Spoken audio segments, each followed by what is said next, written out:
ഇന്ന് നമ്മുടെ സമൂഹത്തിൽ ഏറ്റവും വലിയ ഒരു ഭീഷണിയായി നിൽക്കുന്ന ഒന്നാണ് സാഴ്സ് കൊറോണ വൈറസ്.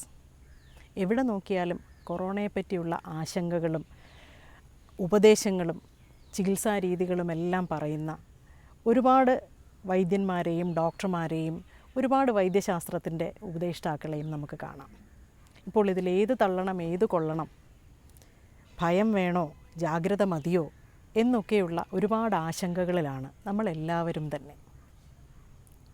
ഈ സമയത്ത് പ്രത്യേകിച്ചും കുട്ടികളിലും പ്രായമായവരിലും, അതായത് വ്യാധിക്ഷമത്വം അല്ലെങ്കിൽ രോഗപ്രതിരോധ ശേഷി തീരെ കുറഞ്ഞ ഒരു പോപ്പുലേഷനിൽ എങ്ങനെയാണ് ഇതിനെ പ്രതിരോധിക്കുക എന്നത് നമ്മൾ ഏറ്റവും ശ്രദ്ധയോടുകൂടി കൈകാര്യം ചെയ്യേണ്ട ഒരു വിഷയമാണ്. അപ്പോൾ ഇന്ന് നമുക്ക് കൊറോണ കാലത്തെ കുട്ടികളുടെ ആരോഗ്യത്തെപ്പറ്റി ഒരല്പം സംസാരിക്കാം. ഈ സാഴ്സ് കൊറോണ വൈറസ് എന്നത് ഈ COVID-19 ഉൾപ്പെടുന്ന ഒരു വൈറസ് സമൂഹമാണ്. പലതരത്തിലുള്ള ഹ്യൂമൻ കൊറോണ വൈറസുകളിൽ ഒരു 6 തരം ഇപ്പോൾ നമ്മൾ കണ്ടുപിടിച്ചിട്ടുണ്ട്. ഇതിൽ ഈ മേഴ്സ്, സാഴ്സ് എന്ന 2 വിഭാഗത്തിലുള്ള വൈറസുകൾ മാത്രമാണ് ഒരല്പം അപകടകാരിയായിട്ടുള്ള ലക്ഷണങ്ങൾ കാണിക്കുന്നത്. മറ്റ് ഹ്യൂമൻ കൊറോണ വൈറസുകളെല്ലാം തന്നെ മൃഗങ്ങളിൽ നിന്നാണ് ഇത് മനുഷ്യരിലേക്ക് ആദ്യം പടരുന്നത്. പക്ഷേ ചെറിയ ശ്വാസകോശ സംബന്ധമായ ലക്ഷണങ്ങൾ, കുറച്ച് ഉദര സംബന്ധമായ ലക്ഷണങ്ങളൊക്കെ കാണിച്ചിട്ട് ഇത് വലിയ അപകടങ്ങളൊന്നുമില്ലാതെ ഒഴിഞ്ഞു പോകുന്നത് തന്നെയാണ്.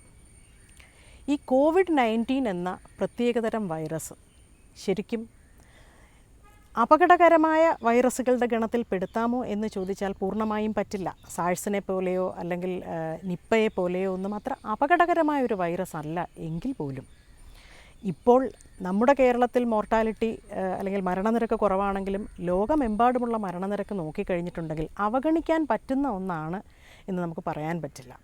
അതുകൊണ്ട് തന്നെ എങ്ങനെയാണ് ഇതിനെ പ്രതിരോധിക്കേണ്ടത്?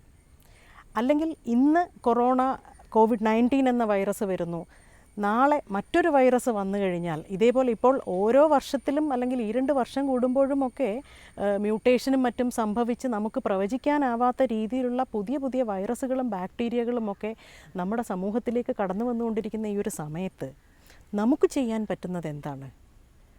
കോട്ട ശക്തമാക്കുക, ശരീരം ശക്തമാക്കുക, വ്യാധിക്ഷമത്വം വർദ്ധിപ്പിക്കുക, നല്ല ജീവിതശൈലി വളർത്തുക. ഈ പ്രതിരോധം ഏതെല്ലാം തലങ്ങളിൽ ഏതെല്ലാം രീതിയിൽ ചെയ്യണമെന്നതിനെപ്പറ്റി ആയുർവേദത്തിന് വളരെ ശക്തവും അടിയുറച്ചതുമായ അവബോധങ്ങളുണ്ട്.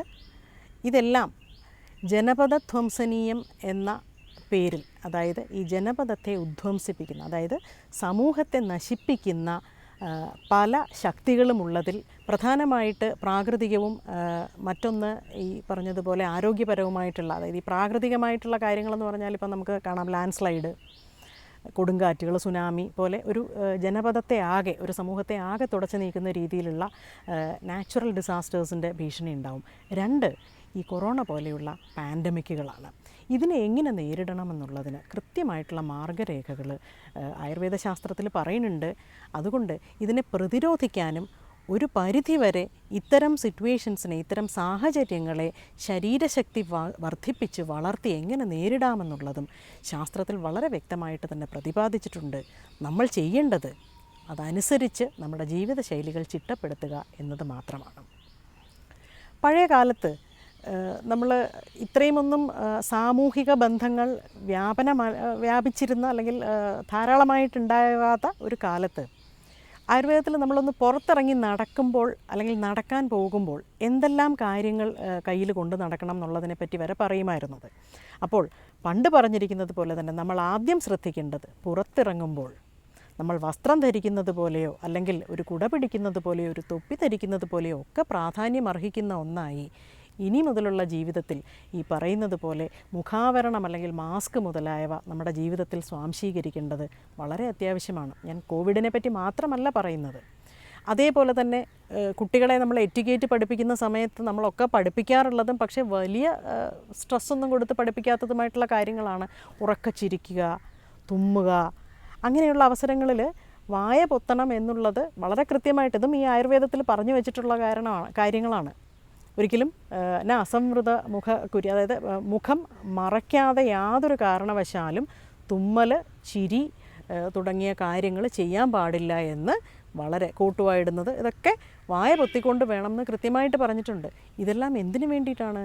നമ്മുടെ ശരീരത്തിൽ ആവഹിച്ചിരിക്കുന്ന കോടാനുകോടി കീടാണുക്കളിൽ പലതുമുള്ളതിനെ മറ്റുള്ളവരുടെ ശരീരത്തിലേക്ക്, സമൂഹത്തിലേക്ക് പരത്താതിരിക്കാൻ വേണ്ടിയിട്ടാണ് ഇതേപോലെയുള്ള ജീവിതശൈലികൾ, ചര്യകൾ ആയുർവേദത്തിൽ പറഞ്ഞിരിക്കുന്നത്.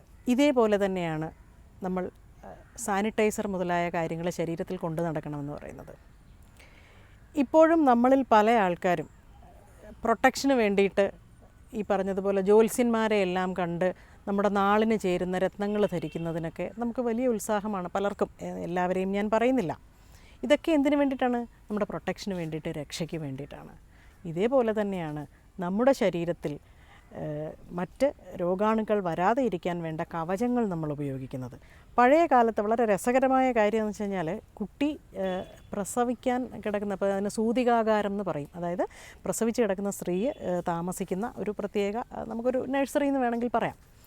ഈ നഴ്സറിയിൽ അമ്മയുടെയും കുഞ്ഞിൻ്റെയും ദേഹത്ത് പല വിധത്തിലുള്ള ഹെർബുകൾ, പല വിധത്തിലുള്ള പച്ചമരുന്നുകൾ കെട്ടിവെക്കാനും അവർ കിടക്കുന്ന കട്ടിലിൽ, അവരുടെ ശരീരത്തിൻ്റെ പല ഭാഗങ്ങളിലൊക്കെ ആയിട്ട് പലതരത്തിലുള്ള മണികൾ, മണിധാരണം എന്ന് പറയുന്ന, മണി എന്ന് പറയുന്ന രത്നങ്ങളല്ല, നമ്മൾ മെഡിക്കലി സ്പീക്കിംഗ് ഇത് രത്നങ്ങൾക്കൊന്നുമല്ല ഇവിടെ പ്രാധാന്യം. ഇവിടെ പ്രാധാന്യം എന്തിനാണ്? വയമ്പ് പോലെ, അകില് പോലെ ഒക്കെയുള്ള, അല്ലെങ്കിൽ കൊട്ടം പോലെ ഒക്കെയുള്ള പല വിധത്തിലുള്ള ദ്രവ്യങ്ങൾ, മരുന്നുകൾ ശരീരത്തിൽ ധരിക്കാൻ പറഞ്ഞിരിക്കുന്നു. ഇതെന്തിനു വേണ്ടിയിട്ടാണ്? ഈ പറഞ്ഞിരിക്കുന്ന മരുന്നുകളുടെ പ്രയോജനങ്ങൾ നമ്മൾ പരിശോധിച്ച് നോക്കിയിട്ടുണ്ടെങ്കിൽ എല്ലാം തന്നെ ആൻറ്റി മൈക്രോബിയലായിട്ടുള്ള ഡ്രഗ്സാണ്. ഇപ്പോൾ വയമ്പൊക്കെ ആണെങ്കിൽ തന്നെ ഒന്നും വേണ്ട, വെളുത്തുള്ളി മതി. നമ്മൾ പറയാറില്ലേ, കീടാണുക്കളൊക്കെ വരണമെങ്കിൽ, അല്ലെങ്കിൽ പാമ്പ് വരാതിരിക്കാൻ വേണ്ടിയിട്ട് വെളുത്തുള്ളി വിതരണം എന്ന് പറയുന്നില്ലേ, അതുപോലെ കരുതിയാൽ മതി. ഇത്തരത്തിലുള്ള ഈ സാനിറ്റൈസർ എന്ന് പറഞ്ഞു കഴിഞ്ഞാൽ അതിൻ്റെ പേര് മറ്റ് പലതായിട്ട് പറഞ്ഞിരുന്നുവെങ്കിലും പഴയ കാലം മുതൽക്ക് തന്നെ ഇത്തരം കീടാണുക്കളെ നശിപ്പിക്കുന്നതായിട്ടുള്ള മരുന്നുകൾ, അഥവാ പലതരത്തിലുള്ള പച്ചമരുന്നുകൾ ശരീരത്തിൽ കൊണ്ടു നടക്കാൻ, ധരിക്കാൻ ആയുർവേദം അനുശാസിക്കുന്നുണ്ട്. ഇത് ആയുർവേദമാണെന്ന് നമ്മൾ കരുതണ്ട. നമ്മൾ എവിടെ പോയാലും ശരി, നമ്മുടെ ശരീരത്തെ ജീവാണുക്കളിൽ നിന്നും പ്രൊട്ടക്റ്റ് ചെയ്യുന്ന തരത്തിലുള്ള വസ്തുക്കൾ നമ്മുടെ കയ്യിൽ എപ്പോഴും ഉണ്ടായിരിക്കണം. ഈ സാനിറ്റൈസർ കൊണ്ടുപോകുന്നത് വലിയ കാര്യമൊന്നുമല്ല. ഇപ്പോൾ വാച്ചിനകത്ത് വരെ സാനിറ്റൈസർ ഡിസ്പെൻസേഴ്സ് നമ്മൾ കൊണ്ടു നടക്കാൻ പറ്റുന്ന ടെക്നോളജി വന്നിട്ടുണ്ട്. അത്തരത്തിൽ ഇത് വികസിപ്പിച്ചെടുക്കുക എന്നതാണ് ഇതിൻ്റെ പരിഹാരം, അല്ലാതെ ഇത് ഉപയോഗിക്കാതിരിക്കൽ എന്നുള്ളതല്ല. അപ്പോൾ 2-3 കാര്യങ്ങൾ, നമ്മുടെ രക്ഷാകർമ്മങ്ങൾ അഥവാ നമ്മളെ പ്രൊട്ടക്റ്റ് ചെയ്യാനുള്ള കാര്യങ്ങളിൽ പണ്ട് മുതൽക്ക് തന്നെ 10,000-2000 വർഷങ്ങൾക്ക് മുമ്പ് തന്നെ ഊന്നിപ്പറയുന്ന കാര്യങ്ങളാണ്. ഇതേപോലെ കീടാണുക്കളെ നശിപ്പിക്കുന്ന വസ്തുക്കൾ ശരീരത്തിലുണ്ടായിരിക്കണം, പ്രയോഗിക്കാൻ തയ്യാറായ വിധത്തിൽ കയ്യിലുണ്ടായിരിക്കണം. അതേപോലെ തന്നെ നമ്മൾ ഇരിക്കുന്ന ആ ഒരു അറ്റ്മോസ്ഫിയർ ശുചിയാക്കുവാൻ വേണ്ടിയിട്ട് എപ്പോഴും ധൂപനം പറയുന്നു. ഇപ്പോഴും നമ്മൾ കാണാറുണ്ട്. ഇപ്പോൾ ആയുഷ് ഡിപ്പാർട്ട്മെൻ്റ് ആണെങ്കിൽ ഇപ്പോൾ വളരെ വ്യാപകമായിട്ട് ഇത്തരത്തിലുള്ള പ്രൊട്ടക്റ്റീവായിട്ടുള്ള യോഗങ്ങൾ, മരുന്നുകൾ ജനങ്ങളിലേക്ക് എത്തിച്ചു കൊടുക്കുന്നുണ്ട്. വരാതിരിക്കാൻ വേണ്ടി, വന്നവർക്ക് ലക്ഷണങ്ങൾ അധികം വ്യക്തമായി പ്രകടമാകാതിരിക്കാൻ വേണ്ടി, നമ്മുടെ ശരീരശക്തി വർദ്ധിപ്പിക്കാൻ വേണ്ടി തുടങ്ങിയ പല കാറ്റഗറിയിലുള്ള പച്ചമരുന്നുകൾ ഇപ്പോൾ ആയുഷ് ഡിപ്പാർട്ട്മെൻറ്റ് ഡിസ്പെൻസറികളിൽ വഴി വിതരണം ചെയ്യുന്നുണ്ട്. ഇതെല്ലാം തന്നെ ഈ പറഞ്ഞതുപോലെ നമ്മുടെ ശരീരം ശുചിയായി സൂക്ഷിക്കാൻ, നമ്മുടെ പരിസരം ശുചിയായി സൂക്ഷിക്കാൻ, നമ്മുടെ ആന്തരികമായിട്ടുള്ള വ്യാധിക്ഷമത്വം കൂട്ടുവാനും ഉതകുന്ന കാര്യങ്ങളാണ്.